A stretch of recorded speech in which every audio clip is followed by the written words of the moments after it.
TV조선 취재 기자들이 전하는 뉴스의 중심 보도본부 한나인. 저는 신효섭입니다. 수도권의 거리두기 4단계가 2주 더 연장됐습니다. 짧고 굵은 방역은 사실상 기대하기 어려워지면서 긴 무더위만큼이나 길고 치열한 바이러스와의 싸움을 계속해야 할 것 같은데요. 오늘도 코로나 소식으로 시작하겠습니다. 사회적 거리두기 4단계와 18시 이후 3인 이상 사적 모임 금지를 앞으로 2주간 연장하겠습니다.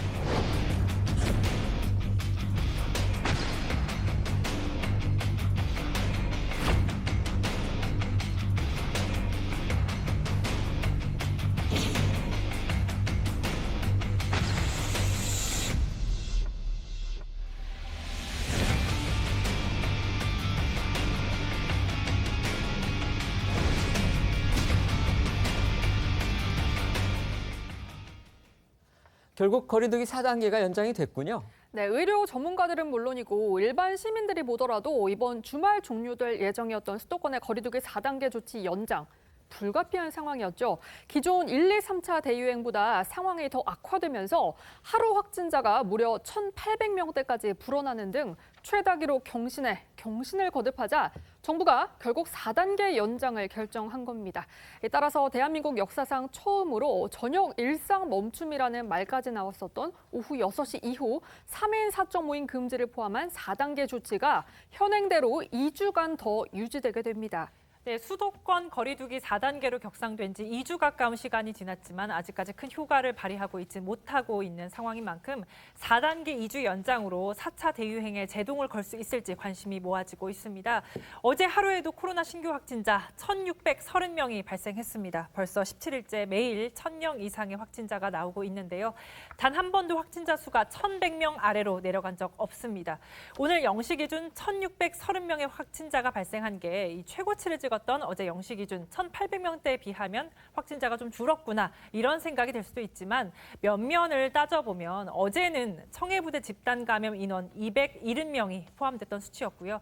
국내 발생만 따졌을 때는 오히려 41명이 늘어난 수치라고 볼 수 있습니다. 네, 거리두기 단계가 이렇게 격상이 되면서 큰 타격을 입은 자영업자들이 살려달라라고까지 하면서 정부에 호소를 했지만 이 코로나 상황이 심해지면서 정부로서도 사실 이 4단계 연장 카드를 꺼내 들었던 건데요.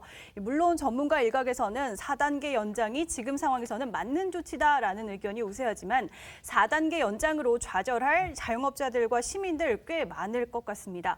2주도 겨우 참았는데 앞으로 2주 더 거리두기 4단계가 시행되면서 자영업자들의 피해도 막심할 것으로 보이는데요. 관련 목소리 모아봤습니다.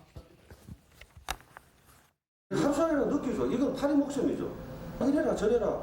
그 먼저 한 통에 인생이 다 우왕좌왕해서 울었다 슬펐다. 다시금 이런 제지가 들어왔을 때 막막한 게 솔직한 심정이고요. 뭐 배달이나 이런 것들로 조금 상황을 모면해 보려고 노력은 하고 있습니다만 지금 심정은 그냥 말로 표현할 수가 없습니다. 1년 동안 저희가 대략 한 1억 정도 받은 것 같아요, 대출을. 근데 지금 더 이상은 좀 버티기가 힘들어서 좀 가게를 좀 정리를 해야 되지 않을까. 사실 바뀐 4단계에서는 뭐 결혼식 이런 데 친족 관계 없이, 그러니까 이전에는 친족만 냈었는데 친족 관계 없이 49명까지 가능하다. 그렇기는 하지만 그래도 역시 이제 예비부부나 이런 분들이 실망이 클 거고요. 더더군다나 이제 거리두기 4단계 2주 굉장히 힘들었던 자영업자들 앞으로 더 힘들지 않겠습니까? 네, 언론 보도를 종합하면 거리두기 4단계 연장 소식에 정말 죽으라는 거냐라는 자영업자들의 울분이 쏟아지고 있다고 합니다. 정부 말만 믿고 기다린 자영업자들의 인내심, 이제 바닥이 났다. 언제까지 자영업자만 타깃 씌워야 하는가 이런 반응들이 나오고 있는 건데요. 자영업자들도 누구보다 코로나 상황에서 해방되기 위해서 정부 방역 지침을 따르고 싶겠지만요. 돈과 인내심 모두 바닥나면서 이제 분노의 목소리만 표출되는 겁니다.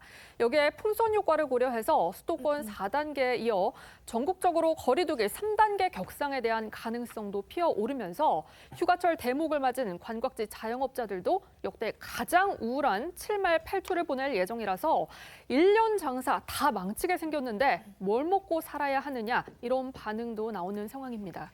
새 거리두기 개편안에 따라서 사실상 방역이 완화될 예정이었던 7월. 그런데 확진자가 폭증하면서 거리두기는 강화됐고요. 자영업자와 시민들에게는 힘든 7월을 나게 됐습니다. 전문가들은 과거 정부의 방역 완화 메시지에 시기상조라는 지적을 해왔었는데 특히 거리두기를 시행하면서 2주만 참아달라고 했었죠. 거리두기를 연장하는 건 국민의 인내심을 더 떨어뜨린다는 지적도 나왔습니다.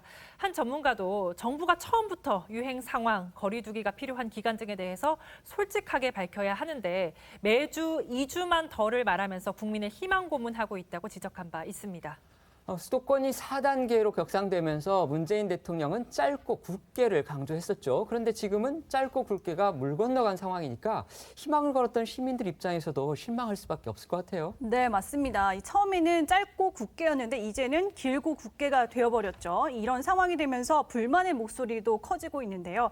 다만 청와대에서는 문 대통령의 4단계 짧고 굵게 끝내자는 언급에 대해서 2주면 된다는 말은 애초에 아니었다라면서 최대한 짧은 기간에 끝내보자는 강조와 호소일 뿐이었다는 취지로 설명을 했습니다. 근데 사실 국민 입장에서 보면 사상 처음으로 거리두기가 최고 단계로 되니까 그래도 역시 2주면 되겠지 이렇게 생각을 했었는데 이제 지금 청와대 설명은 그때가 딱 2주 이렇게 얘기했던 게 아니고 최대한 짧게 가겠다 그렇게 설명을 하는 거예요. 네, 그렇습니다. 한편 다른 전문가 일각에서는 정말 정부가 짧고 굵게 가고 싶다면 4단계로는 안 된다. 4단계 플러스 알파가 필요하다. 이런 전망을 내놓고 있거든요.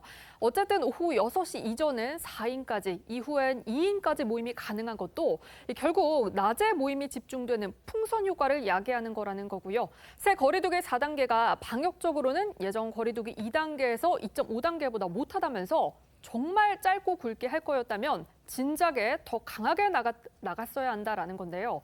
차라리 셧다운 수준의 강력한 조치로 이 확산의 불씨를 남기지 않는 게 오히려 자영업자들의 피해를 최소화하는 것이라는 의견인 겁니다.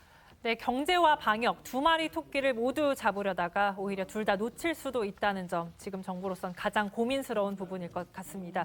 이대 목동병원 천은미 교수는요, 중앙일보와의 인터뷰에서 11월 집단 면역 어려울 것이란 전망을 내놓기도 했습니다. 이유는 백신을 70% 이상 접종하면 집단 면역을 기대할 수 있었던 이 코로나 발생 초기와는 상황이 많이 달라졌기 때문이라는데요. 때문에 정부는 전염성이 빠른 델타 변이의 국내 확산과 돌파 감염 등 달라진 상황을 제대로 설명해줘야 한다고 조언을 하고 있습니다. 그런가 하면 백신 수급 역시 원활하지 못한 상황인데요.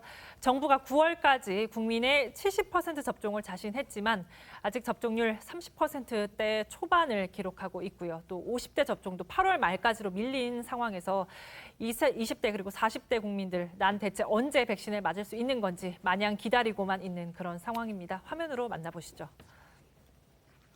문 대통령께서 약속하신 모더나 백신은 언제 들어오는 겁니까? 대통령 말만 믿다가는 K-방역이 코리아 방역이 아니라 사람도 민생도 다 잡는 킬 방역이 될 수 있습니다. 재택근무는 아니라서 계속 사무실에서 일하고 있는 입장인데 빨리 20대도 백신을 맞게 해줄 수 있는 상황이 20대도 마찬가지로 백신을 맞고 싶은데 저희가 대상자도 안 되고 그다음에 자녀 백신 예약하는 것도 너무 힘들어서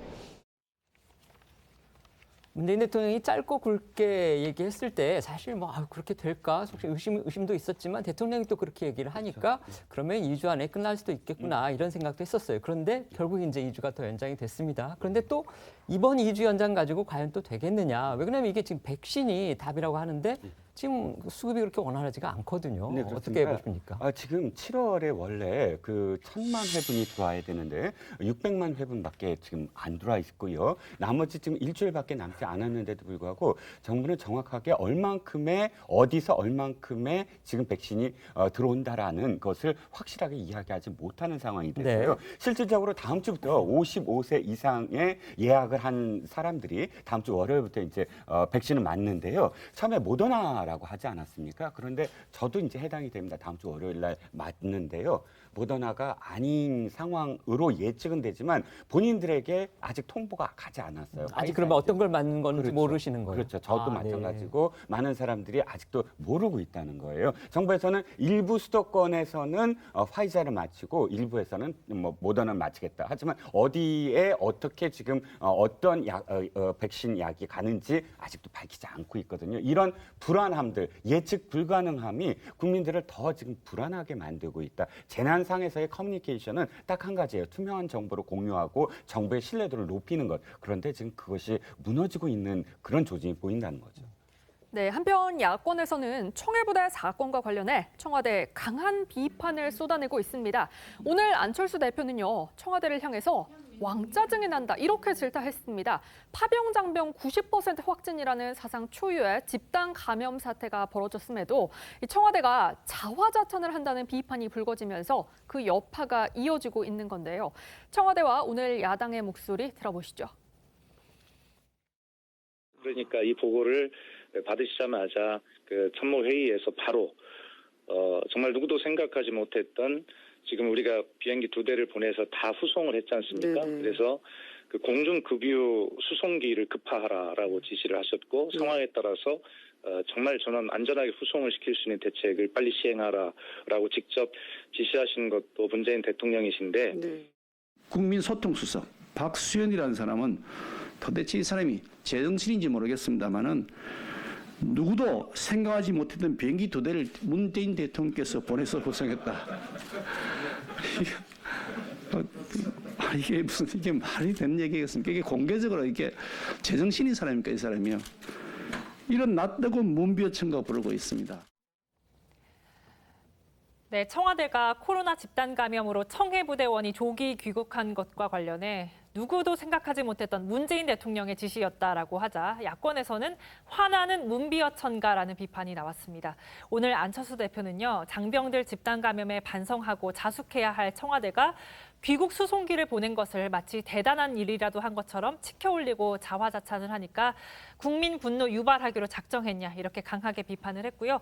김웅 국민의힘 의원도요. 그럼 코로나 걸린 우리 장병들을 뗏목에 태워올 생각이었냐면서 청와대에 있는 사람이 도대체 몇 명인데 수송기 후송을 건의하는 사람이 한 명도 없었다는 건 청와대 보좌진이 모자라다는 자백이라고 비판을 했습니다.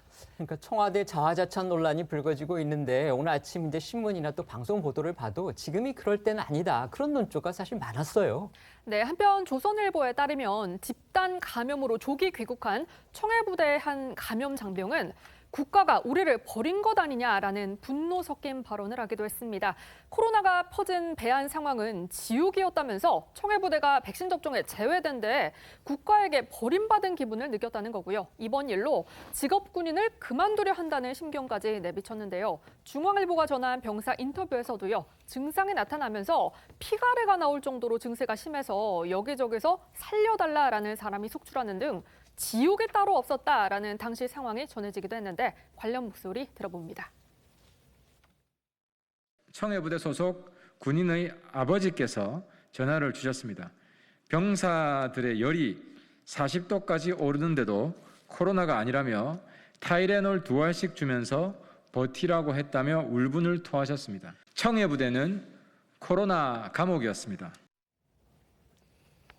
아침에 그 일부 언론에서 이제 그 당시 승조원들을 인터뷰를 했더라고요. 이제 한쪽은 사병인 것 같고 또 한 언론은 이제 아마 사관인 것 같던데 그 내용을 읽어보니까 정말 안타까운 마음을 좀 뛰어넘는 그런 생각이 들었었어요. 그리고 그렇습니다. 아까 저희 기자가 리포트했지만 직업군인을 과연 내가 해야 되느냐 이런 회의감이 들었다 이런 정도라고 했는데 근데 청와대는 또 자화자찬을 한다 이런 논란이 벌어지고 있어서 이거 좀 어떻게 보십니까? 청해부대가 처음에 이제 출행할 때만 해도 여전히 이제 국민 전체가 백신을 맞을 수 있는 상황이 아니었기 때문에 그렇다 하더라도 실제로 배에 최소한의 어떤 외상 외에 감염내과 의사는 한 사람 태워 보냈어야 된다는 생각이 들고요. 지금 이런 상황이 벌어지면 빨리 정부와 소통을 할 수 있는 부분이 있어야 된다는 측면도 있고요. 또 다른 나라를 볼 것 같으면 코로나 팬데믹에 실제로 이 부분을 안보와 관련되기 때문에 국방부 장관의 힘이 굉장히 큽니다. 그렇군요. 그런 상태에서 우리 정부에서의 반성해야 될 지점은 국방부 장관이 우리 해외 파병, 즉 민방위 대원한테도 백신 맞히는데 우리 국민들의 안전을 위해서 해외 파병돼 있는 군인들을 위해서 미국 같은 건 그렇게 하지 않았습니까? 심지어 자기 미군들을 보호하기 위해 한국 군인까지 백신을 주는 그런 미군은 상황이었다면 카투샤까지 다 네. 맞았죠. 그리고 또 하나 이런 그런 미국도 항공모함에서 일부 이런 일들이 벌어졌기 때문에 우리도 충분히 이런 것을 반면 교사 삼을 수 있는 어떤 그런 경고가 있었음에도 불구하고 청와대 컨트롤 타워라든지 국방부 장관이라든지 합참이라든지 또 심지어는 이런 일이 있었을 때 보고 체계도 원활하게 앞으로 이제 감사 지적도 되겠습니다만은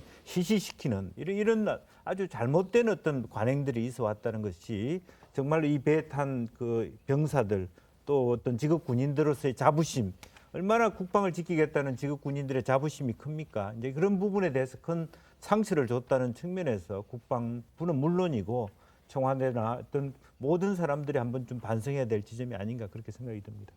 네, 보도를 통해서 알려졌지만은 국방부가 집단 감염 파병 장병들에게 과자가 담긴 격려품을 보낸 것으로 알려져서 또 논란이 되고 있는데요. 공개된 사진에 따르면 국방부가 장병들에게 보낸 국방부 장관 격려품에는 모두의 쾌유와 건승을 바란다는 글과 함께 시중에 판매되는 과자가 들어 있었다고 합니다. 이에 한 장병이 목이 너무 아파서 음식을 삼키는 게 고통스러울 정도로 아팠고 현재도 미각과 후각이 없는 상태여서 맛도 못 느끼는데 이런 걸 주면 뭐 하나 싶어서 헛웃음만 나왔다는 겁니다. 물론 국방부 입장에서도 국가를 위해 이영만리로 파병을 나갔다가 집단 감염으로 돌아온 장병들을 위해서 나름의 위로를 표한 물품이었었겠죠. 하지만 정치권에서도 비판이 나오고 있는데요. 원희룡 제주지사는 백신 대신 과자라니 국방부 장관을 즉각 경질해야 한다면서 과거 문 대통령이 목함질의 폭발 사고로 부상당한 장병에게 짜장면 한 그릇 먹고 싶지 않냐 이런 언급했던 일을 꺼내기도 했는데 정작 필요한 백신은 공급하지 않아서 청해부대 전체를 위험에 빠뜨리더니 국가를 위해 헌신한 대가가 코로나와 과자냐라고 강하게 비판한 겁니다. 그 과자 봉지인데 이제 거기에 이제 합참의장의 위로 그 문구도 있고 그다음에 국방부 장관도 이제 위로하는 그런 어떤 글을 넣었다고 그러더라고요. 근데 글을 읽어보니까 나름대로 이제 장병들을 아끼는 마음 같은 건 솔직히 느껴지긴 했어요. 근데 이제 과자 부분을 보니까 이게 과연 장관이나 군수뇌부가 우리 장병들을 제대로 존중하고 있는 거냐 이런 생각이 솔직히 저는 좀 들던데 어떻게 보셨어요? 저는 앵커님이 아까 그 글에서는 못 느꼈다고 하지만 그래서도 저는 좀 아쉬운 점이 있었어요. 인식에 대한 문제인데 군의 수뇌부는 지금 장병들에게 사과를 해야 되거든요. 그러니까 이 자신들의 어떤 판단이 잘못됐다라고 지금 사실 사과를 해야 돼요. 어떤 판단이냐면 지금 그 왜 중대본이라는 것이 꾸려지면 국가가 컨트롤 타워가 있고 그럼 각 그 부처별로 자신들이 그 재난과 관련해서 어떻게 그 요구할 것 요구하고 우선순위를 정하는 거 아닙니까? 그러면 우리는 이런 뉴스를 접했어야 돼요. 어떤 뉴스냐면 상황은 벌어졌지만 그래도 국방부는 중대본에 우리 장병들이 필요하다, 꼭 보내야 된다라고 요구를 했는데 예를 들어서 중대본이 거기 보낼 게 없고 국민이 우선이다. 이런 어떤 뭐 논쟁이 있었다든지 그러면서 우선순위가 늦춰져서 그런 판단을 못했다든지 이런 식의 어떤 과정이 있었어야 됐는데 그런 것 전혀 없이 환영합니다. 귀국을 환영합니다. 그리고 뭐 쾌차를 빕니다. 이렇다면 자신들의 장병들의 입장에서 이 수뇌부가 생각하는 건 아무것도 없는 것이거든요. 그러니까 그런 인식부터 바뀌었어야 그 다음에 과자를 보내는 행위까지도 그게 연결이 되는데 처음에 인식부터 잘못됐고 또 이게 작전 실패거든요. 왜? 지금 거기 파병을 왜 하냐면 우리나라의 상선만 해도 30%가 거의 물동량이 있습니다. 그럼 그걸 보호하기 위해서 갔는데 지금 구멍이 났잖아요. 공백인 건 뭐냐면 그 작전 자체가 실패로 돌아간 거잖아요. 그럼 작전 실패에 대한 군수뇌부의 책임은 또 어디 있습니까? 그러니까 군이 지금 이렇게 이 장병들이나 국민들에게 대하는 어떤 인식의 차이가 지금 아직도 자신들이 무엇을 잘못 판단했는가에 대한 인식이 없다는 걸 지금 보여주고 있다고 생각합니다. 군이 아마 대체함을 파견한 걸로 저는 그렇게 들었는데 저희가 한번 나중에 확인을 해보겠습니다. 잘 들었습니다. 저희는 정치권 소식으로 이어가겠습니다. 댓글 부대 전용 프로그램이 있는 거예요. 누가 시키고 누구 돈으로 하는 건지 이거 수사 들어가야 된다고 봅니다.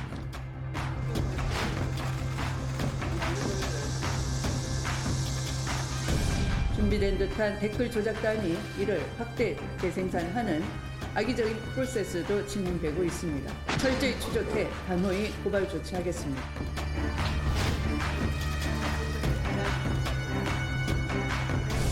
네이버 기사의 댓글 조작을 위해서 매크로 조작 프로그램을 사용한 정황이 있어서 우리 당의 가짜뉴스 대책반이 오늘 경찰에 고발을 합니다.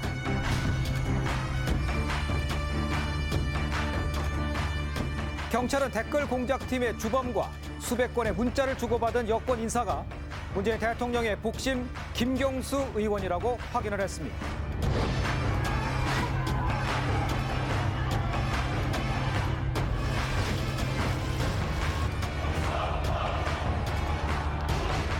진실의 절반만 밝혀진 셈입니다. 나머지 진실의 절반은 대법원에서 반드시 밝히도록 하겠습니다.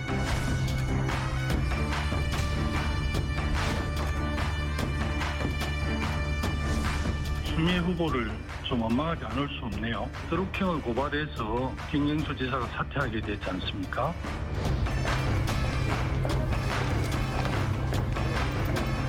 수사 의뢰는 네이버사가 한 것입니다. 제가 고발한 것이 아니었다라는 것을 말씀드리고요.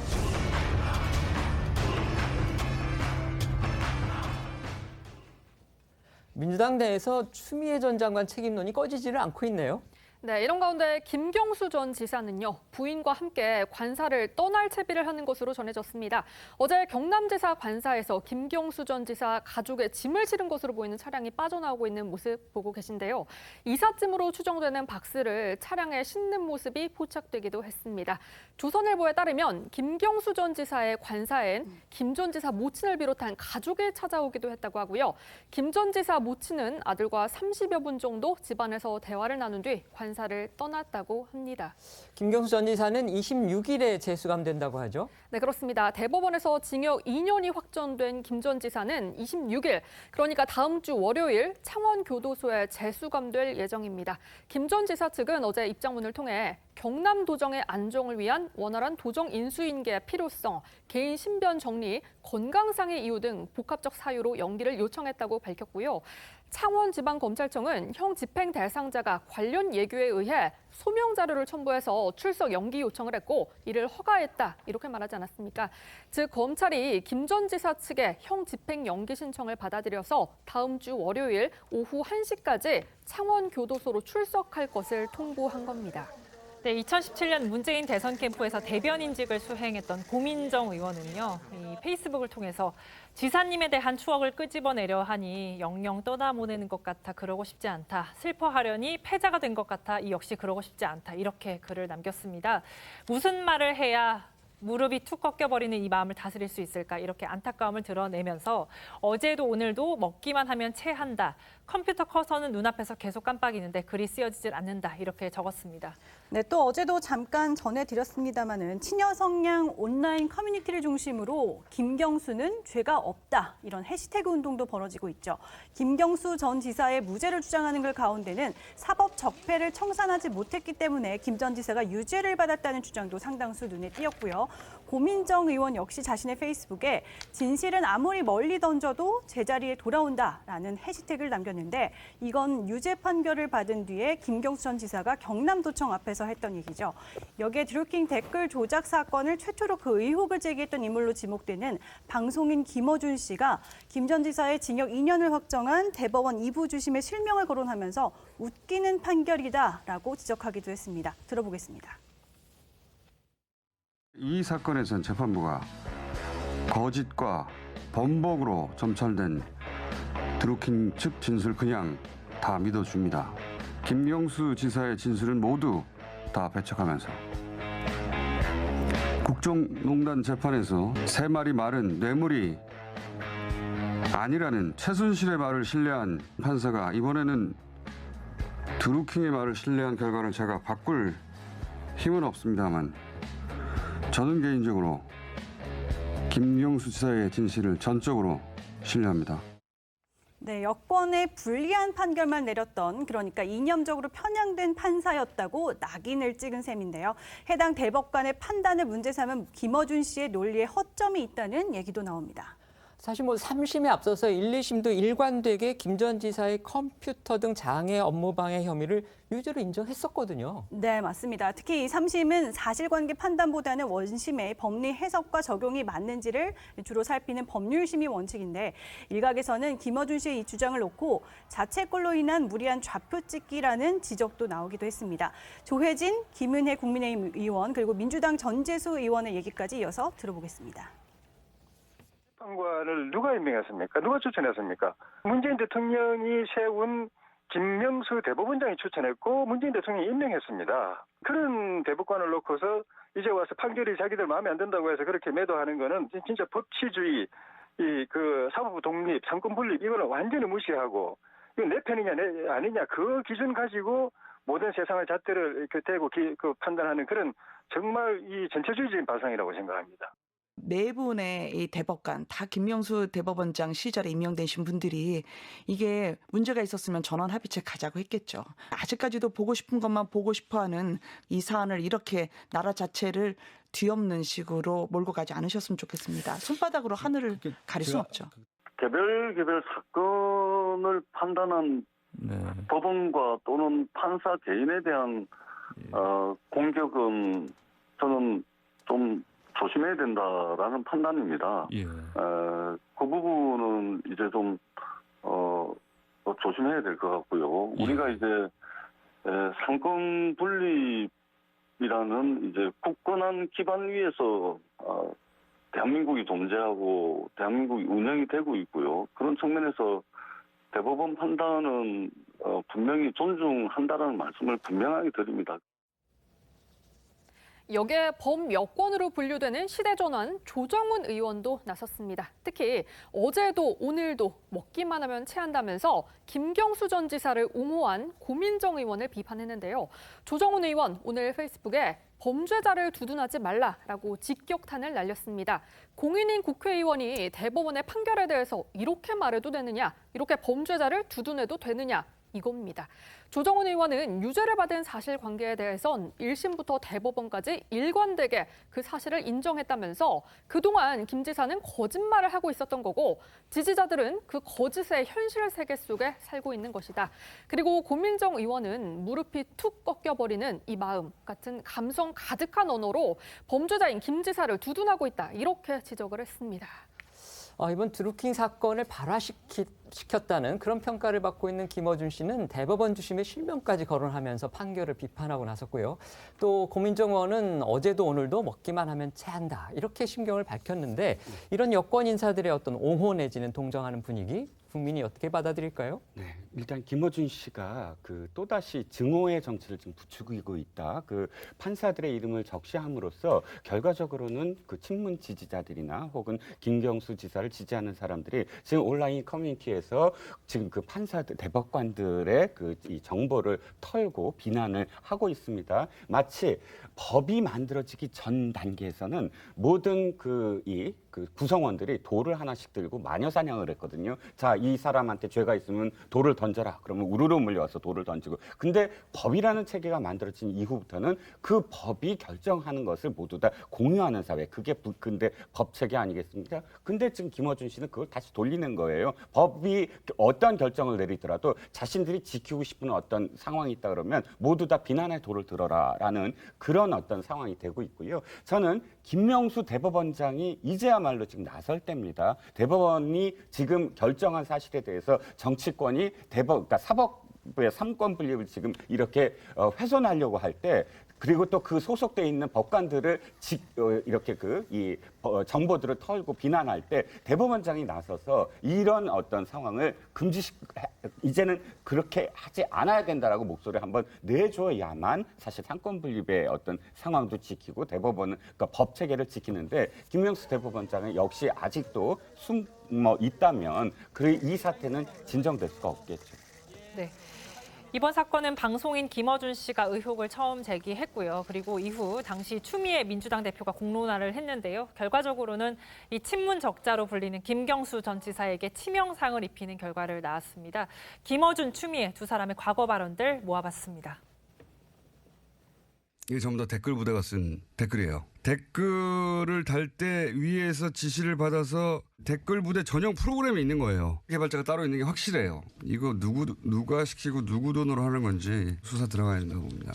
얘네들 이제 여론 공작에 본격적으로 돌입했거든요. 올해 들어서. 제가 보기에는 매우 일사불란한 하나의 체계로 게다가 국정원 심리 전단 수준으로 준비된 듯한 댓글 조작단이 이를 확대 재생산하는 악의적인 프로세스도 진행되고 있습니다. 이는 대단히 명백하고 상습적인 범죄 행위에 해당합니다. 이를 방조하고 있는 포털에 그 책임을 묻지 않을 수가 없습니다. 허위사실 유포 및 부당한 인신공격 행위 등에 대해 철저히 추적해 단호히 고발 조치하겠습니다.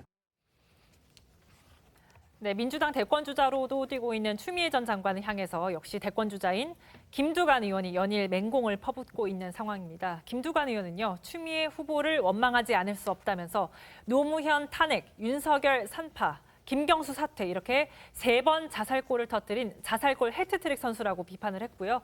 추미애 전 장관의 경선 중도 사퇴 가능성을 묻자 그 판단은 추미애 후보가 하실 일이라면서도 당원이라든지 또 국민들 중에서는 그렇게 생각하는 분들이 꽤 있는 것 같다 이렇게 답을 하기도 했습니다. 공방은 오늘도 계속됐는데요. 이어서 들어보시죠.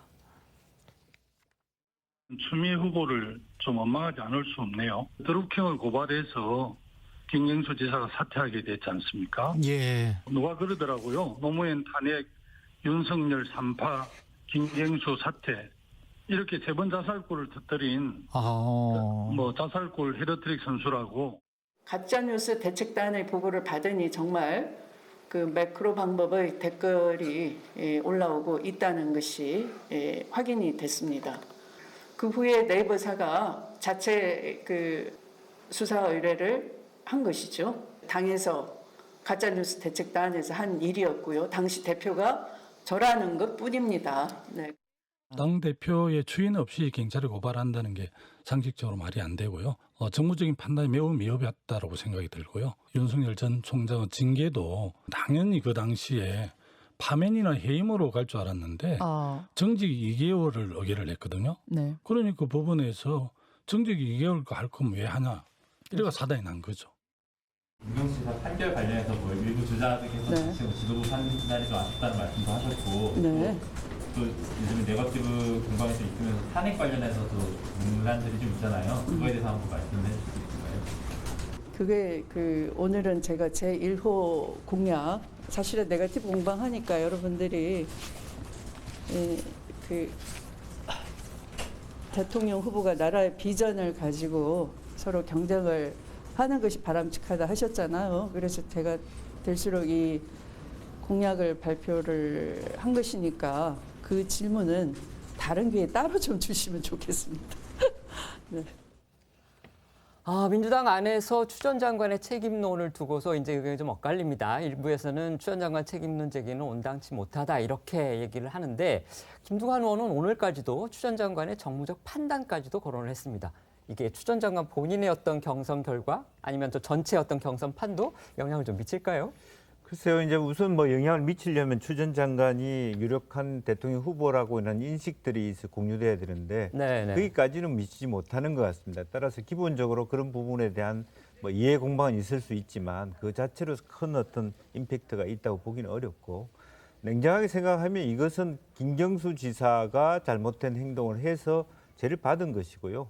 실제로 그 죄의 원인을 추미애 의원이 제공했다. 그렇게 보기도 어려운 부분입니다. 사실은 문제가 된다라면 그때 인식 자체를 어떻게 보면 이제 뭐 남북 단일팀과 관련해서 내용적으로 분석해 보면 우리와 다른 뭔가 적대 세력들이 만들어낸 매크로 여론 조작이 있다라고 하는 문제 의식으로 가짜 뉴스 최민혜 의원도 얘기했고 그래서 이게 당 차원에서 조사를 하자 이렇게 얘기했던 거지 않습니까? 이제 그런 면에서 추미애 의원이 예를 들어 판단하는 것이 꼿꼿 판단력 미스로 가더라고 하는 부분은 동의할 수 있어요. 사실은 윤석열 건도 그렇고 이 건도 그렇고 결국에는 추미애 장관이 뭔가 집중하면 이것이 오히려 엉뚱한 방향의 결과를 낳더라고 결과론적으로 그렇게 된다는 할 수 있지만 실제로 그것이 원인이 됐기 때문에 이게 김경수 지사가 문제가 됐다고 얘기하는 저는 과하다고 생각이 들고 어쨌든 부담은 가지 않겠나 그렇게 생각이 듭니다.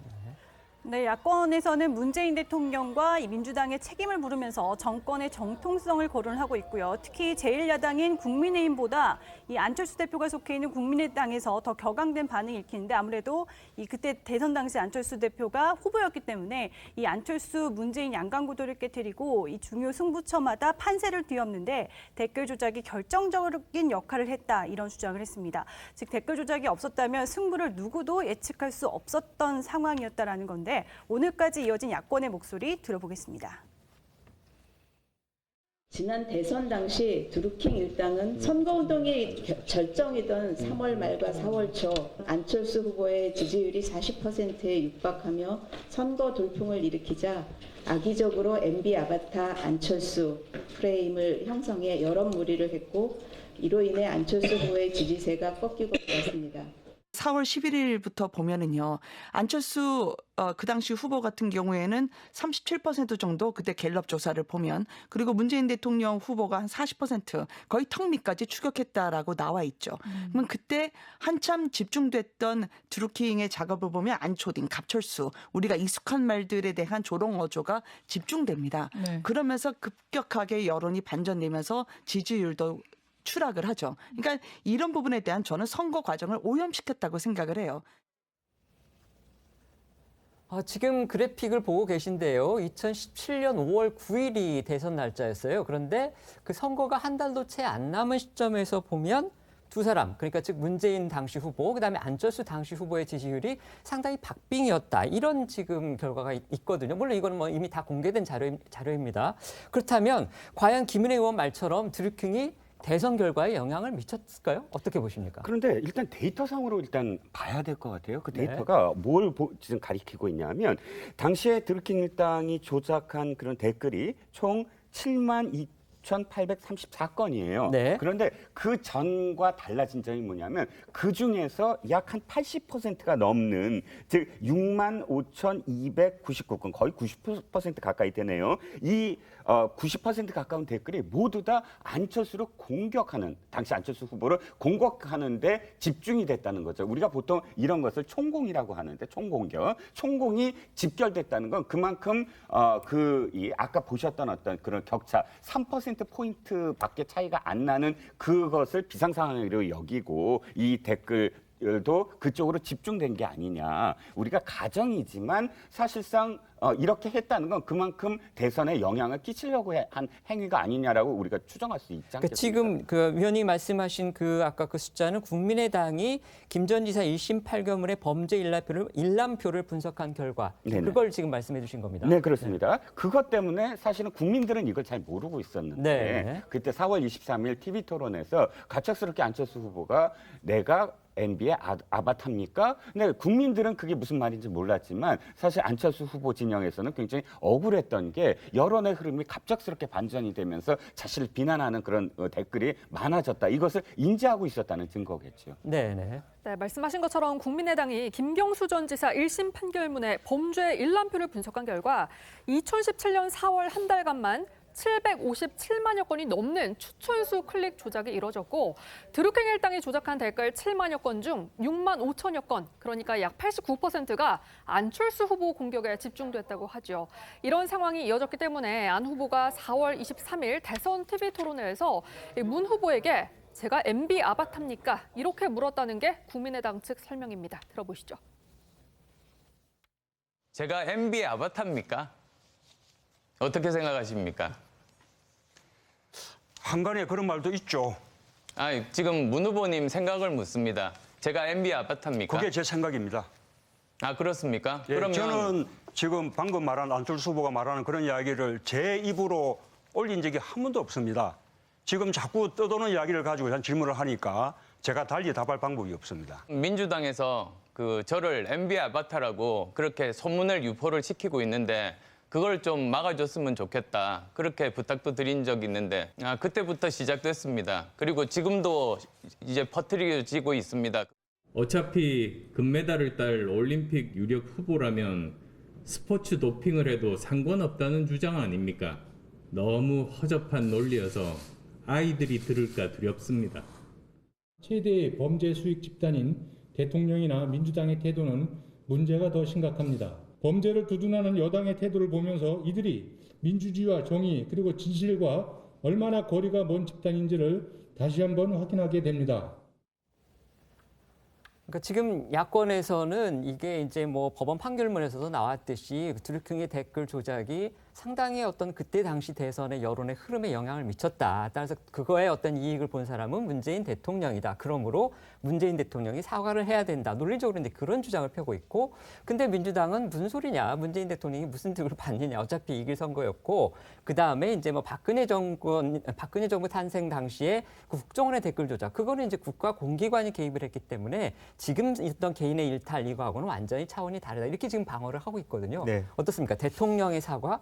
그 부분에 대해서는 어떻게 생각을 하십니까? 기본적으로 봐서는 이제 물론 이제 국정원의 댓글 사건이라고는 국가 공기관이 공무원을 시켜서 그런 일들을 여론 조작 작업을 했다라고 하는데 큰 문제가 있죠. 그런데 이제 실제 이 부분은 그 실제로 뭐 그것이 공기관이 아니었다 하더라도 그런 새로운 어떤 그 시스템을 가지고 여론 조작을 하겠다라고 하는 어떤 제안에 대해서 김경수 지사가 당시 그 캠프의 핵심을 맡고 있는 김경수 전 지사가 동의한 것이고, 또 지금 판결문 그 내용에 보면 상당 부분 많은 부분 주도적으로 여러 가지 오달 내리는 어떤 그런 부분도 적시되어 있거든요. 그렇다면 사실은 그것 자체가 뭐 얼마만큼 이것 때문에 당선됐다, 뭐 떨어졌다, 안 됐다 이렇게 말하기는 어렵다 하더라도, 계산하기는 어렵다 하더라도 그 당시에 문재인 대통령이 어떤 그런 데 대한 기조 위에서 당선이 됐다는 측면에서 최소한의 유감 표명을 할 필요가 있겠다는 생각이 듭니다. 이제 그렇지 않고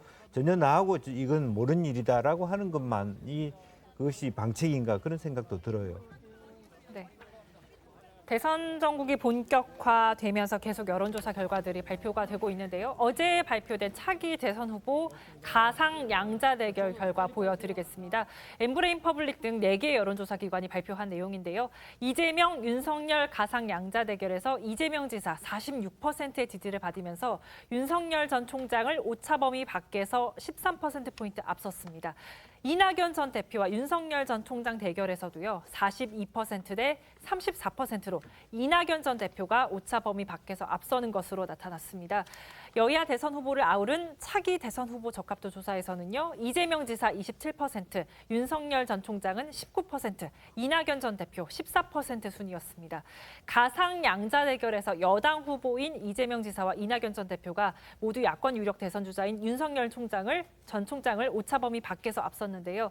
최근 이런 상황에서 이재명 대 이낙연, 또 이낙연 대 이재명 이 두 후보 간의 신경전도 격화되는 모습입니다. 지난 2007년 한나라당 대선 후보 경선 때는 당시 이명박 박근혜 후보가 뭐 엑스파일이나 세간에 떠도는 소문들을 검증한다면서 치열한 네거티브 전을 펼쳤는데 이재명, 이낙연 두 후보 간 네거티브 전도 현재 만만치 않은 것 같습니다. 과열되고 있는 민주당 경선 상황인데 영상으로 준비했습니다.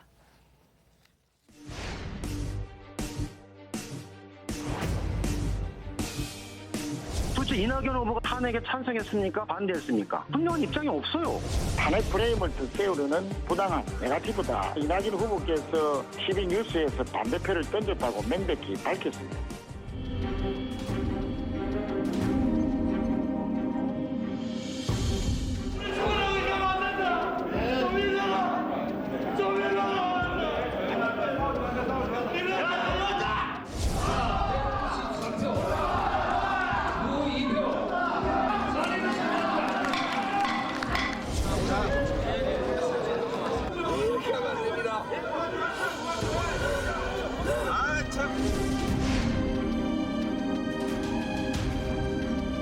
분명히 반대했지 않습니까? 한 명은 자민련의 김종호 의원이었고 다른 한 명은 당시 이낙연 의원입니다. 과거의 자료들을 보니까 이 후보님께서 스크럼까지 짜가면서 사내 표기를 강행하려고 물리적 행동까지 나서서 하셨던 것 같은데 진실이야 본인만 아시겠죠. 2004년에 있었던 노무현 전 대통령 탄핵 투표와 관련해서 지금 진실 공방이 벌어지고 있죠. 네, 맞습니다. 이재명 지사는 이낙연 전 대표에게 노 전 대통령 탄핵 표결 당시 입장을 밝히라고 촉구해 왔는데요. 중앙일보가 보도한 이재명 지사 인터뷰에 따르면 현재 이낙연 캠프 소속이자 당시 기자였던 윤용찬 의원이 쓴 기사에도 이낙연 의원은 탄핵 찬성으로 선회했다고 나온다면서 기사뿐만 아니라 당시 이 전 대표가 노무현 정부에 대해 비판 발언을 많이 했고 본인이 탄핵을 관철하기 위해 몸싸움 행동에도 실제 투입이 됐다고 했습니다. 또 무기명 투표를 하고 지금 와서 반대했다고 그러는 자체도 문제고 만약 앞에서 찬성에 밀어붙이고 뒤로는 반대하면 그것도 이중적이라고 주장했는데요. 이재명 지사의 수행실장을 맡고 있는 김남국 의원도 어제 자신의 페이스북에 2004년 3월 당시 노 전 대통령 탄핵소추안이 상정됐던 국회 본회의장 사진을 게시했습니다. 2004년 한나라당 의원과 함께한 사진. 가짜 사진이고 거짓말인가라면서 이재명 지사의 주장에 힘을 실었는데요. 김남국 의원은 또 이낙연 전 대표가 탄핵에 반대표를 던졌더라도 탄핵에 무한 책임이 있기에 사과할 의무도 여전히 있다고 했습니다. 네, 당시 상황들이 아까 이 화면을 통해서도 나갔지만은 이 야당이던 한나라당과 새천년 민주당 의원들이 노무현 대통령 탄핵안을 처리하기 위해서 본회의장에 기습 진입을 했고요. 국회 단상을 지키던 열린우리당 의원들과 몸싸움까지 벌어졌습니다. 이낙연 의원은 의장석으로 밀고 들어오는 야당 의원들과 뒤섞여 있고요. 또 거세게 저항하는 송영길 의원을 바라보는 모습도 보였는데요. 이낙연 전 대표는 그제 뉴스 프로그램에 출연을 해서 이 노 전 대통령 탄핵 투표에 반대했다라고 밝혔지만 이재명 지사는 납득이 안 된다고 했습니다. 그러자 이낙연 전 대표 측은 노 전 대통령을 네거티브 공세의 소재로 삼았다면서 정치적인 금도를 넘어섰다고 맞받았는데요. 관련 목소리들 모았습니다. 도대체 이낙연 후보가 2004년에 노무현 대통령 탄핵할 때 탄핵에 찬성했습니까? 반대했습니까? 분명한 입장이 없어요. 구렁이 단 넘어가시다 하면 안 돼요. 뉴스 검색만 하면 확인할 수 있는 팩트를 이재명 후보 측에서 찬성했냐 반대했냐 이렇게 물은 것은 탄핵 프레임을 세우려는 부당한 네거티브다 이렇게 말씀드리고요. 이낙연 후보께서 TV 뉴스에서 반대표를 던졌다고 명백히 밝혔습니다. 정치인들에게 그 최고의 덕목은 국민들에게 거짓말을 하지 않는 것입니다.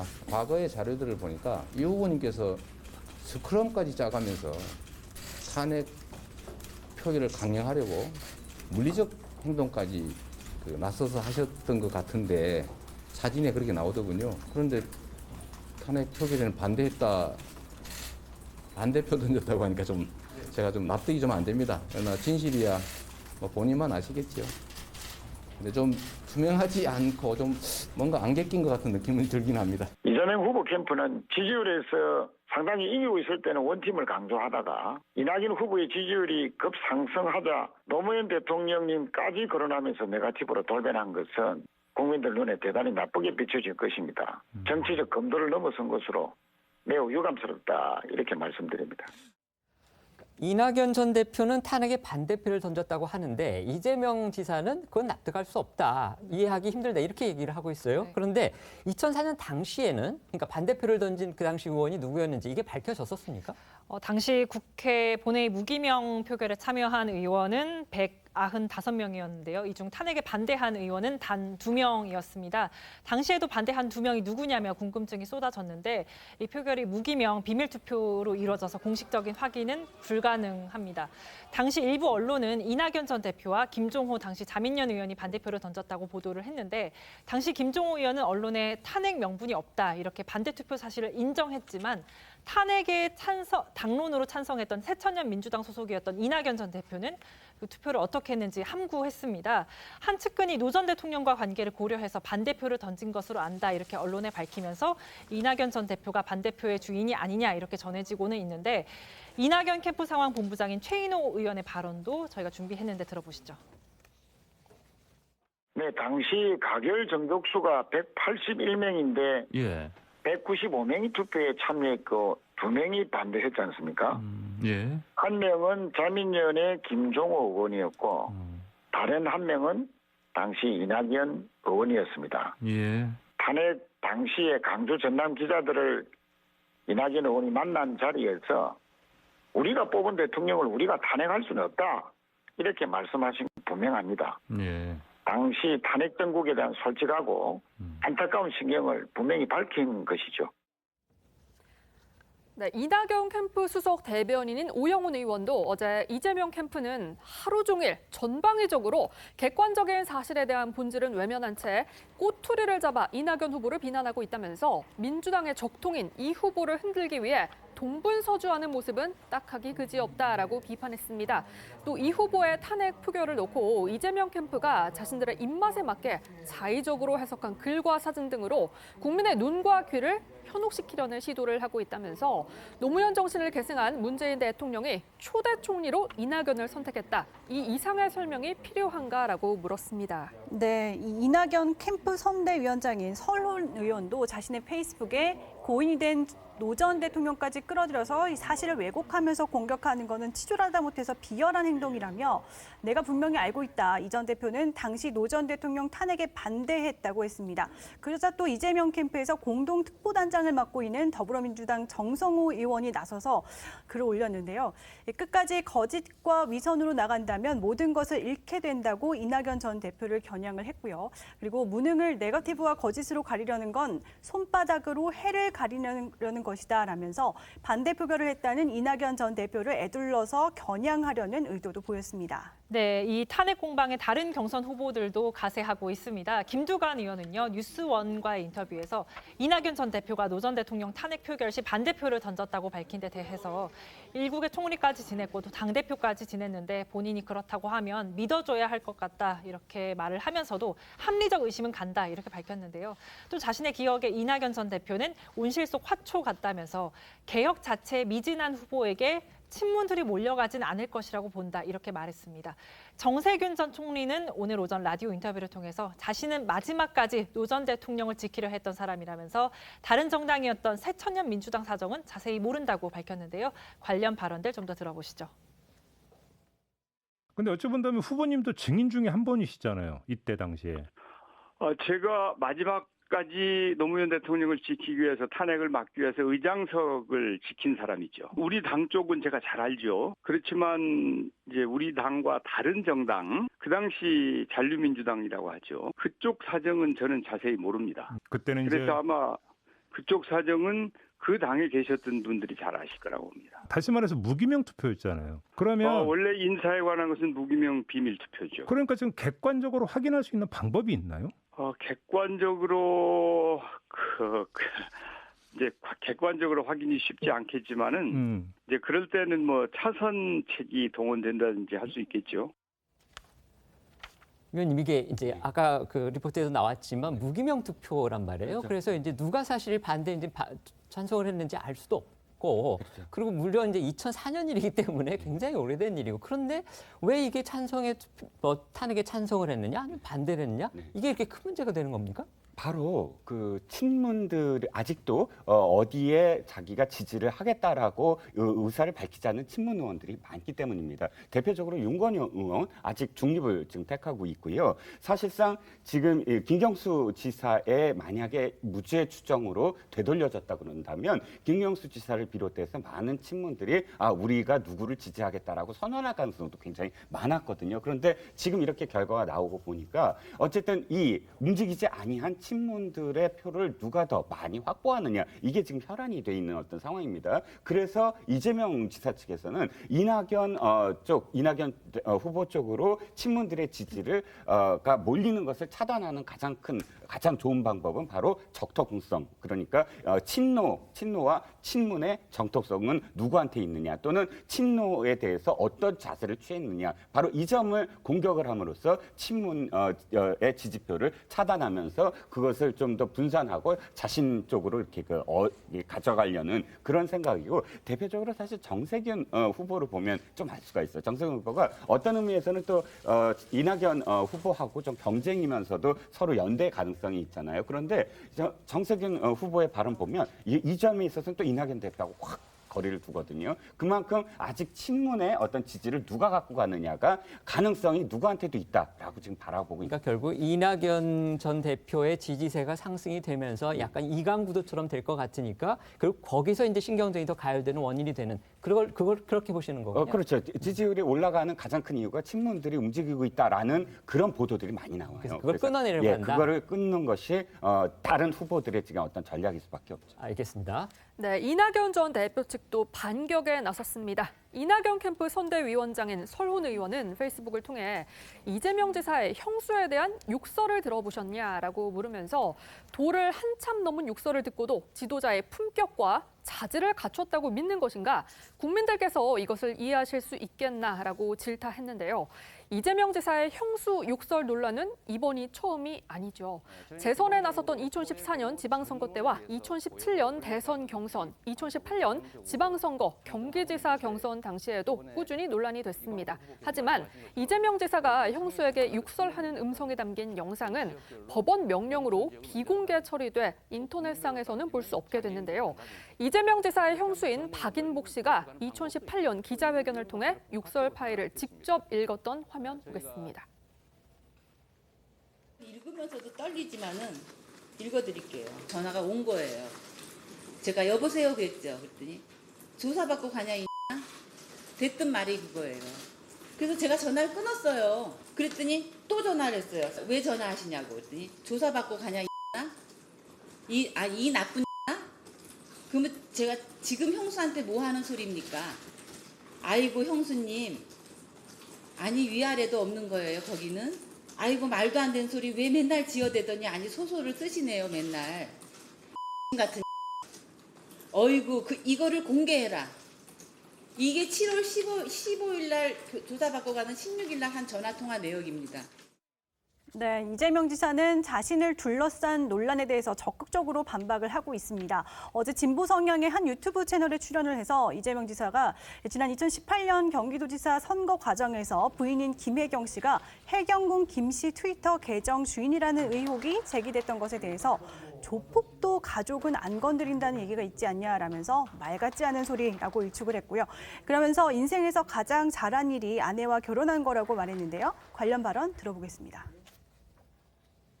조폭도 가족은 안 건든다 그런 얘기 있잖아요. 근데 제 아내가 이제 끊임없이 공격 대상이 되는 거잖아요. 그럼요. 이미지를 공격당하는 거죠. 말 같지 않은 소리였고요. 부부가 같이 있는데 그 자리에서 트위터로 얘기했다 그 말이고 남들 보라고 하루 종일 해도 불가능합니다. 마녀 사장을 한 거죠. 제 인생에서 제일 잘한 일이 제 아내와 결혼한 거예요. 지금 이제 지방에서 뭐 다른 후보들은 막 하루에도 몇 번씩 오는데 왜 이재명은 안 오냐. 그 말도 일리가 있잖아요. 가족이라도 보내라 이렇게 된 거예요. 제가 슬쩍 제 아내한테 좀 어떻게 안 될까요? 그랬더니 흔쾌히 하겠다고 본의 아니게 지방 중심으로 하게 될 것 같습니다. 지금 민주당 후보 경선에서 이제 양강 구도를 형성했다 이런 평가를 받고 있는 이재명 지사, 그다음에 이낙연 전 대표 측이 또 이 지사의 어떤 사생활 논란, 그다음에 이 전 대표의 탄핵 찬성했느냐 반대했느냐 이걸 가지고서 거의 벼랑 끝 대치를 지금 벌이고 있거든요. 네. 이게 어떤 영향을 미칠지 또 과연 이게 누구한테 더 유리한 국면으로 전개될지 궁금하거든요. 예, 지금 이제 유불리를 쉽게 뭐 가늠하기는 쉽지 않아 보입니다만 하나 우리가 생각해 보면 트렌드라고 하는 걸 볼 수 있겠습니다. 지난 예비 경선 때부터 거의 다 꺼졌다라고 하는 이낙연에 대한 어떤 호남의 지지층들의 불길들이 다시 타오르기 시작했다라고 하는 그런 다시 한번 바닥을 찍고 올라가기 시작했다라고 하는 것이 굉장히 무섭게 가고 있기 때문에 그런 부분에 있어서 경쟁 상대로 보이기 때문에 이재명 지사 측이 더 강한 공격을 하고 있지 않습니까? 따라서 이것이 논란이 누가 뭐 법적이나 도덕적으로 정당하다, 잘했다, 못했다와 상관없이 결과적으로는 이낙연 후보의 지지층이 결집하는 계기가 될 것이라고 보고 혹은 너무 지나치게 양강이 도를 지나쳤을 경우에 혹은 정세균 총리가 과연 이것을 반사 이익으로 올라탈 수 있는가라고 하는 것이 또 하나의 관건이 될 것 같은데 너무 차이가 많이 나고 있어서 그런 부분이 기대하기가 좀 쉽지 않다면 아무래도 뭐 이낙연 후보가 조금 더 이렇게 탄력 받는 데 도움을 받지 않을까 싶습니다. 네, 지금부터는 야권 대선 주자들 움직임 살펴보도록 하겠습니다. 먼저 지지율 답보 상태에 머무르고 있는 윤 전 총장은요, 오늘 대선 캠프 공식 홈페이지를 개설했습니다. 지지자들과의 소통을 강화하고 또 26일부터 시작될 후원금 모금을 통해서 지지율 반전의 기회를 노리는 것으로 보입니다. 반면 최 전 원장은요, 입당 프리미엄을 등에 업고 광폭 행보를 이어가고 있습니다. 오늘은 전북 김제 금산사를 찾아서 전날 입적한 조계종 전 총무원장 월주 스님을 조문을 했는데 관련 소식은 잠시 뒤 조금 더 자세히 전해드리도록 하겠습니다. 어제 윤석열 전 총장과 최재형 전 원장을 포함한 야권의 대선 주자들은 천안함 희생자인 고 정종률 상사의 아내 정경옥 씨의 별세 소식에 잇따라 애도를 표했습니다. 최 전 원장은 어제 오전 페이스북을 통해 안타까운 소식을 접했다면서 천안함 희생자 가족상을 직접 전하면서 추모의 글을 올렸고요. 윤 전 총장과 유승민 전 의원은 빈소를 직접 찾아 유가족을 위로했습니다. 영상 함께 보시죠. 그래서 천안함 가족들이 다 한 식구로서 이렇게 도와야죠. 아버지 돌아갔을 때가 벌써 아주 어릴 때나 6살. 어머니가 바르게 잘 키웠습니다. 그러니까 빈소 저희가 가족 이외에는 안 되니까 네, 지금 코로나 참이 오기도 굉장히 미안하네. 자꾸 이렇게 오르락내리락 해서 이런 줄 알았습니다.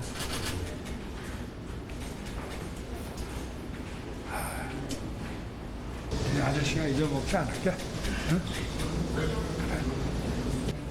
더 오래 있는 게 내가 볼 때는 가족들한테 힘들 것 같고 오늘은 내가 일찍 물러나겠습니다. 네. 고맙습니다. 고맙습니다. 와주셔서.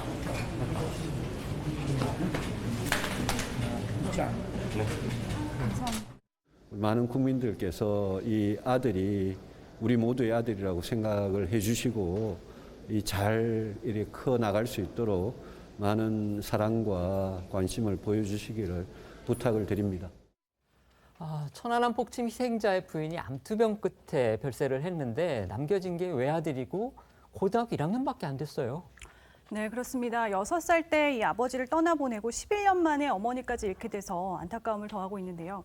윤 전 총장은 조문 이후에 페이스북을 통해서도 홀로 남겨진 아들을 위로했습니다. 윤 전 총장은 얼마나 이 고통스럽고 힘든 시간이었을지 가늠조차 힘들다. 특히 이제 막 고등학교에 입학한 홀로 남겨진 아들이 겪어야 할 상처는 이루 말할 수 없을 것이라면서 용기와 희망을 잃지 않도록 도움을 드릴 수 있는 방법을 찾겠다고 했습니다. 어제 고인의 빈소에는 이준석 대표도 모습을 보였습니다. 앞서 천안함 유가족과 생존 장병들을 만나서 눈물을 흘렸던 이 대표는 어제 유가족들과의 대화 도중 또 한 번 눈물을 보였는데요. 이 대표의 목소리도 들어보시죠.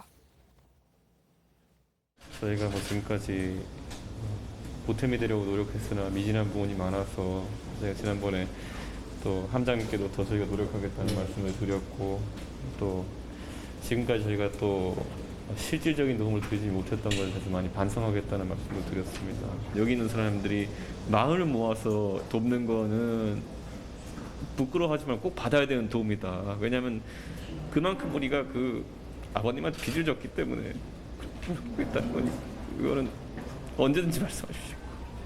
꼭 하겠습니다. 그만 우리 맨날 웃대요. 내가 이게 눈물 많은 사람처럼 계속 되는데 이게 원래 옆에 눈물 많이 흘립니다. 딱 3번 울었는데 그게 지난번에 저를 울리시더니 현충원 갔을 때 그리고 또 우리 국방부 앞에 있었을 때 그리고 또 이렇게 있었는데 왜 이 천안함 세 글자가 내가 부르게 하죠? 저는 이거 믿어요. 그래서 이 눈물을 결의를 가지셔서 말보다 행동으로 옮겨주셨으면 하고 그리고 네, 이런 가운데 독자 행보를 고수하는 윤 전 총장에 대한 국민의 내부 분위기가 조금씩 엇갈리는 모습입니다. 윤 전 총장을 다수의 야권 대선 주자 중 한 명으로 대하면서 입당을 압박하는 쪽과 이미 한 식구나 다름없다면서 엄호에 나서야 한다는 기류로 나뉘는 양상인데요. 여기에 어제 윤 전 총장은 이 대표의 입당 압박 공세를 직접 응수하고 나섰습니다. 윤 전 총장이 여의도 정치권과 의도적으로 거리를 두면서 지지율 하락 등 위기를 맞았다는 취지의 이 대표 발언에 여의도 정치가 따로 있고 국민의 정치가 따로 있나라면서 반박을 한 건데요. 어제 두 사람의 목소리 들어보시죠. 과거에 안철수 대표가 정치에 대해서 좀 미숙했을 때 또는 정치에 처음 참여하셔가지고 좀 방향성을 설정하는데 어려움을 겪으셨을 때 했던 판단들과 아주 비슷한 판단들을 하십니다. 뭐 여의도 정치에 대한 거부라는 것이 제가 봤을 때는 그 당시에도 안철수 대표께서 그런 선택하셨을 때도 결과적으로는 그렇게 좋은 선택이 아니었던 것처럼 저는 여론조사에 상당히 높은 지지율을 구가하고 있는 후보가 그런 선택을 하는 것은 좀 이해가기 어렵다. 과거에 실패했던 안철수 전 대표와 비슷한 길을 가고 있다라고. 그래서 저는 뭐 별다른 입장은 없습니다. 여의도 정치에 대한 거부감이 작용한 거 아니냐라고 보는 시각은 어떻습니까? 글쎄 뭐 여의도 정치가 따로 있고 이 국민의 정치가 따로 있고 뭐 하겠습니까? 그 정치에 대한 거부감이 있으면 제가 시작을 하질 않죠. 지지율이라고 하는 것이 또 뭐 조사하는 방법이라든가 또 상황에 따라서 변동이 있을 수 있는 것이고. 네, 여기에 친윤석열계로 분류되는 국민의힘 일부 중진들도 이 대표에게 공개적으로 반기를 들고 나섰습니다. 당내 대표적으로 친윤석열계 인사로 꼽히는 정진석 의원은 오늘 페이스북에 4.7 보궐선거에서 국민의힘이 승리한 요인 중에 단 하나를 꼽으라면 그건 윤석열이다 라면서 이준석 대표를 향한 날을 세웠습니다. 그러면서 윤 전 총장은 우리와 함께 가장 오랫동안 문재인 정권의 폭정에 맞서 싸워온 당 밖의 전우라면서 윤 전 총장을 우리 당이 보호하지 않는다면 어느 누가 우리를 위해서 싸워줄 것이냐라고도 했습니다. 네, 권성동 의원 역시 당대표는 평론가가 아니다라면서 이준석 대표를 작심 비판했습니다. 윤석열 총장의 지지율을 위험하다고 평가하는 것은 정치평론가나 여당 인사나 할 말이지 정권 교체 운명을 짊어질 제1야당의 대표가 공개적으로 할 말은 아니란 겁니다. 또 삼선의 장제원 의원은요, 이 대표의 발언이 이적 행위에 가깝다고 강하게 비판을 했고요. 또 재선의 이양수 의원도 이양수 의원은 윤 전 총장을 제대로 일으켜 세우고 함께 가야 한다면서 공개 지지 선언을 하기도 했습니다. 그러자 오늘 이 대표도 발끈하고 나섰습니다. 특히 지난 4.7 보궐선거의 승리 요인이 윤 전 총장이라고 한 권성동 의원의 발언을 강하게 반박을 했는데 들어보시죠. 어떻게 서울시장 재보궐선거에서 당원과 국민들이 오세훈 시장 중심으로 해서 똘똘 뭉쳐내서 이뤄낸 승리를 윤석열 총장에 의해서 이뤄낸 승리라고 말씀하십니까? 그건 저는 너무 선을 넘었다 이렇게 생각하고, 지난 선거 때도 보면은 단순히 지지율 추이나 여러 가지 사정에 따라서 안철수 후보라는 당외 후보에게 뭐 제가 좀 표현이 과격할지 모르겠지만 부한해동하던 분들이 있었습니다. 우리 당내에 계신 중진 의원들께서는 정중동의 자세로 가셔야 되는 것이 아닌가 그런 생각을 합니다. 네, 오늘 오전 전북 김제 금산사를 찾아서 월주 스님을 조문한 최재형 전 감사원장의 행보에도 관심이 쏠리고 있습니다. 연합뉴스에 따르면요, 최 전 원장 측은 통화에서 정치를 하겠다고 결심한 만큼 우리 사회의 큰 어른이셨던 월주 스님을 조문하는 게 당연하다 이렇게 말했다고 전해지는데요. 이에 대해서 지난 17일 부산에서 환경미화 봉사활동을 한 데 이어서 오늘 방문한 곳이 호남이라는 점에서 최 전 원장이 균형 잡힌 지역 행보에 나섰다는 해석도 나오고 있습니다. 또 정치권에서는 독실한 기독교 신자인 최 전 원장이 종교적으로도 외연 확장에 나선 것이란 분석도 나오는데요. 부산을 찾았던 최 전 원장의 모습 잠시 보고 오시죠. 저에게는 굉장히 행복한 하루였습니다. 부산시가 최근에 경제적으로나 여러 면에서 좀 침체되고 어려움을 겪고 있었는데 저도 부산시 해운대 1구 발전을 위해서 최선을 다하겠습니다. 윤석열 전 총장은 이준석 대표의 입당 압박을 하니까 직접 반박을 또 했고, 그다음에 또 윤석열 전 총장을 지지하는 중진 의원들이 나서서 또 이준석 대표에 대해서 뭔가 좀 비판을 하고 이래서 이게 지금 중진 의원들 간에 그다음에 또 이준석 대표, 그다음에 윤석열 전 총장 이 3자 간에 뭔가 좀 신경전이 좀 가열되는 그런 분위기거든요. 그러니까 어떻게 전개될까요?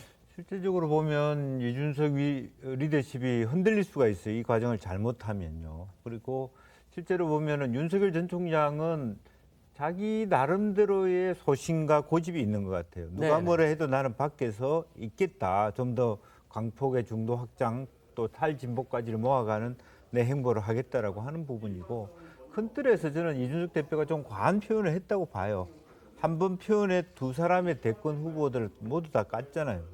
안철수 전 대표는 실패했다고 낙연을 했고, 현재 뭐 윤석열 총장도 위험하다. 뭐 위험하다는 위험하니까 우리 당에 입당하라 이런 얘기일 수가 있는데. 깠다는 건 이제 비판했다는 그런 비판했다는 뜻이죠. 뜻이죠. 네. 이제 그런 부분인데 이왕이면 큰 틀에서 하나로 간다라고 뭐 그것보다 더 애둘러서 좀 같이 기분 나쁘지 않게 좀 흔들리실 때는 우리가 도와드리겠습니다. 이렇게 해도 충분히 그 뜻이 뭔지를 알 수 있는데 위험하다 이렇게 얘기하니까 당 내부 문제로까지 진화되거든요. 결코 당 자체의 어떤 건강성에 좋지 않다 그렇게 생각이 듭니다. 의원님 어떻게 생각하십니까? 근데 문제는 지금 이준석 대표의 그런 그 표현들이 과하다라는 건 저도 인정을 하지만 중요한 건 지지율이거든요. 만약에 윤석열 총장의 지지율이 흔들리지 않았다고 한다면 이준석 대표도 그렇게 표현 안 했을 거예요. 문제는 가상 대결에서 각각의 여당의 선두 주자들한테 각각 지금 지지고 있다라고 하는 것이 사실상 상당히 좀 안 좋은 어떤 그런 상황이기 때문에 윤 전 총장이 지지율을 어디까지 지금 방어할 거냐, 9월 추석 전까지 어디까지 그러면 자신의 어떤 두 자릿수를 유지할 거냐, 이게 목표가 확실해야지. 그렇지 않다면 사실 계속 흔들릴 수밖에 없다라는 생각입니다. 네, 알겠습니다. 저희가 프로그램 초반에 다뤘던 아덴반 지역의 임무 교대 부분을 확인을 해보니까 충무공 이순신함이 대신 투입됐다고 국방부가 밝혔습니다. 따라서 그 임무의 공백이 그렇게 크게 초래된 건 아닌 것 같습니다. 저희는 1분 뒤에 다시 돌아오겠습니다. 오늘 준비한 소식은 여기까지입니다. 저희는 월요일 오후 1시, 오후 1시에 더 핫한 소식으로 찾아뵙겠습니다. 시청해주셔서 고맙습니다.